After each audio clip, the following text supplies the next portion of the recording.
perfektamente modernist.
To mislead Parliament and the public on the gravest matter and pay no price. He will be able to say something is beyond doubt when the underlying intelligence is full of doubt. He will be able to quote that means that we need a massive transfer of resources to the poorest countries. So we say again, we need a war on poverty, not a war on Iraq. Bring the troops home.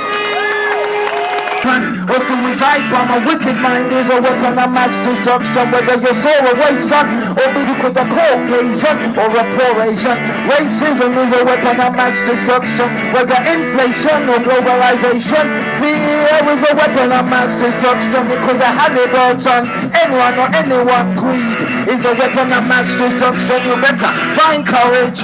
Overcoming action is a weapon of mass destruction. Inaction is a weapon of mass destruction. Inaction is a weapon of mass destruction.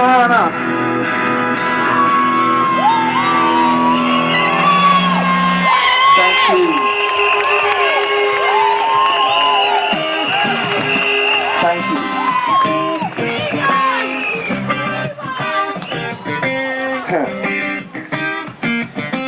Listen, my TV barks at me from the corner.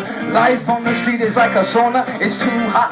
Put bars around what you got and the whole city lucky that we ain't been shot. We got proven this and into argument. Here we go, time to overthrow the parliament. So, in these troubled times I wanna know, do we make a stand or just follow the flow? Even though we know our leaders are full up of ego, do we go where the others go and lay low?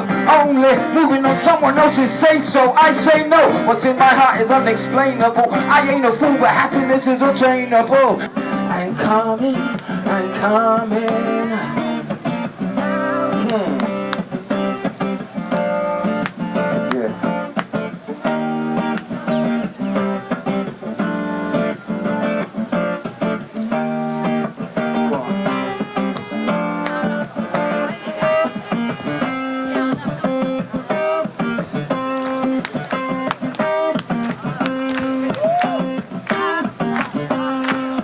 Come on you lot, it's hot but it's not that hot.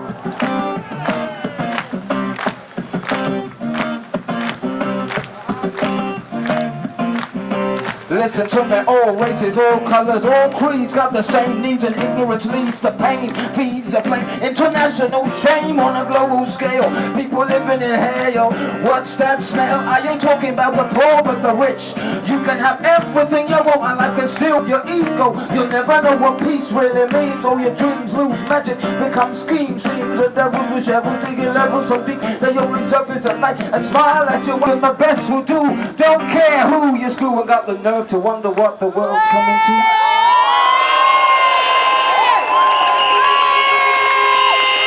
Thank you very much, have a great day and keep fighting.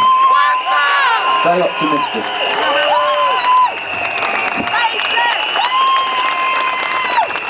Thanks for peace, nor stability, nor security to the people of Iraq. Your movement represents the views of the great majority of Londoners, and I wish you every success in your efforts to bring peace to the Middle East. A big thank you to Ken.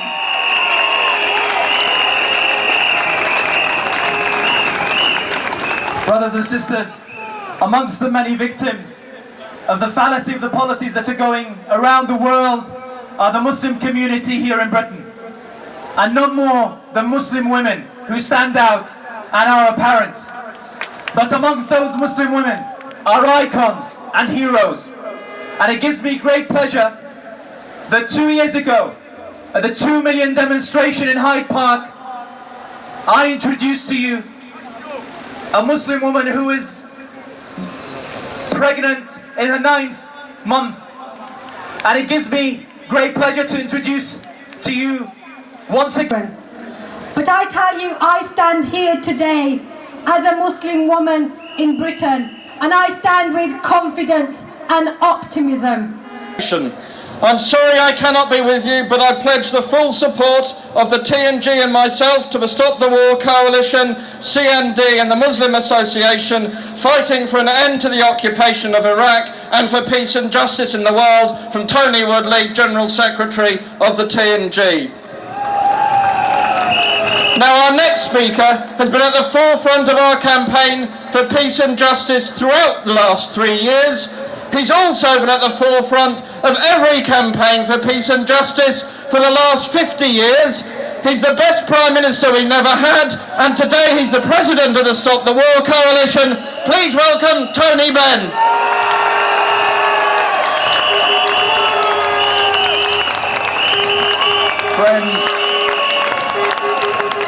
Friends, we are not just a protest movement content to walk in the streets because we do not like what the government has done.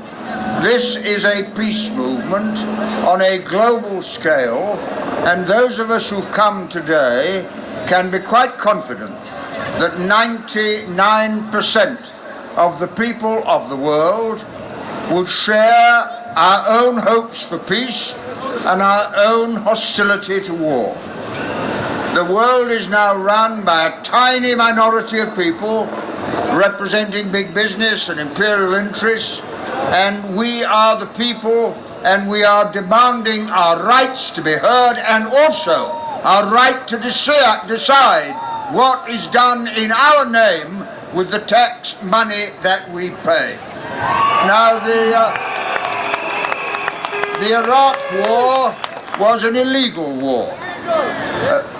55, 60 years ago, at the end of the last World War, every government in the world adhered to the Charter of the United Nations, which pledged to lift the burden of violence.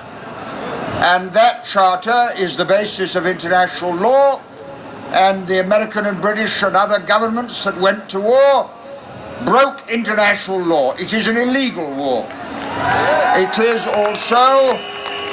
also an immoral war, because 100,000 Iraqis have been killed.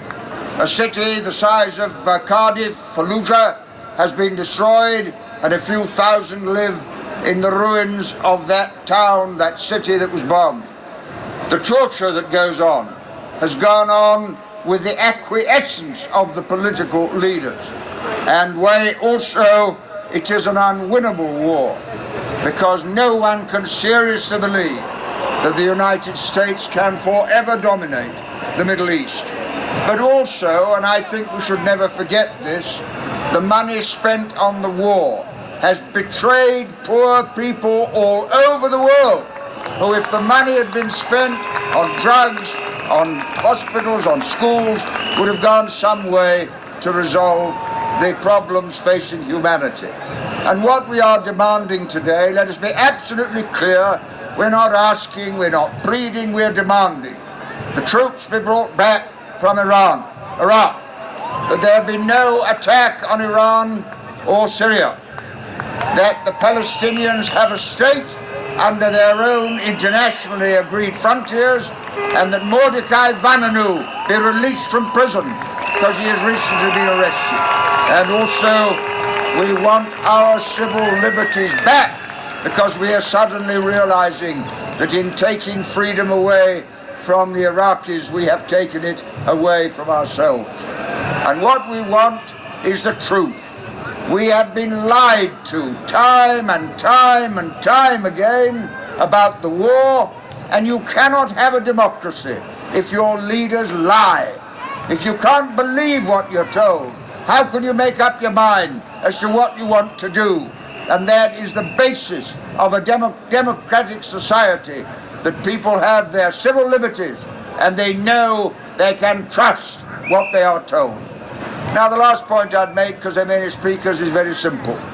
We are the first generation in history that could destroy the human race if the weapons of mass destruction, chemical, nuclear and biological, are used for wars like this one, which are imperial in character. You could destroy the human race, but we are also, friends, the first generation in the human history that have had enough resources, if we applied them sensibly, to resolve the problems of the world. And that is the choice that we have to make.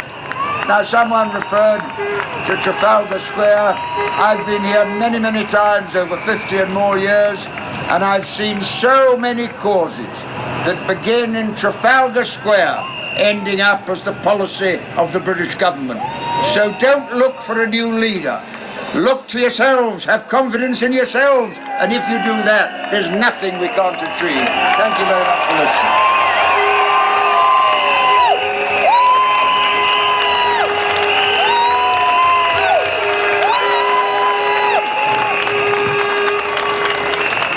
Thanks very much, Tony. So I says, I don't blame the Iraqi that killed my son, because if they had come to this country, we would have done the exact same what they are doing. If Gordon was killed with weapons of mass destruction, fair enough, but he wasn't. He was killed with lies and greed. And it's Tony blame, George Bush I blame.